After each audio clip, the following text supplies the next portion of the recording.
Ito po ang ating napakagandang Smart Angel lightweight stroller. Ayan, so around 6 kg lang po ito.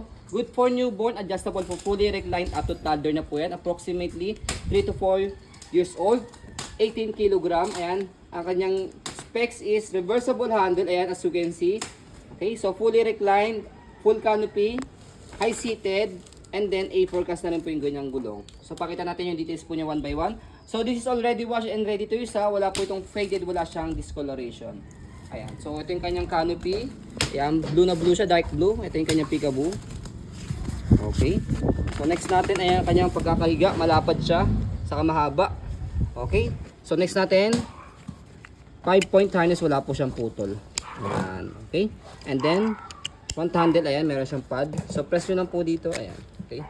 So this one, di namin sure kung ano to, kung tawag dito, Pandikit. pandikit, ganon. Okay, pero nawash na po namin yan, kaya hindi naman po big deal yan. So next natin is yung kanyang handle muna, yan. Sa handle niya, wala naman siyang tear. Okay. So next natin, ayan, kapag inupo siya, ito, atakin nyo lang po ito, pataas. Ayan. Pag gusto nyo naman po siya upo, press nyo lang po siya, and then pull down. Okay, so pakita natin siya pagka nakaupo, ayan. Like yung nga to, yung frame. Ganda niya. Okay? So, as a maselang seller, pwede po ito sa mga masaselang mga buyers. Budget meal na like nyo. So, ayan kanyang wheels. Lockables yung kanyang wheels sa harapan. Ayan. Taas. Okay, para mag-straight siya. Okay? Walang frame. Kabilang side ng body frame, ang kinis pa nito. Hindi to scotch ha. Ano lang yan? Tabo Sticker sticker. lang yan. Oo. Kaya na bala magtanggal. Okay?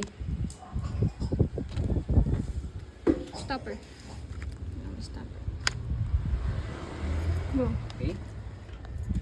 So, stopper niya, okay, so working. Tapos yung basket, pakita mo yung basket niya. Okay, so ito, bag hook lang to. Isa na lang yung natira sa kanya. Okay. Lagay mo na. Okay? So next natin sa pag-reverse sa kanya, angat lang po ito and shoot nyo rito. Yun lang. So ito yung kanyang forward facing.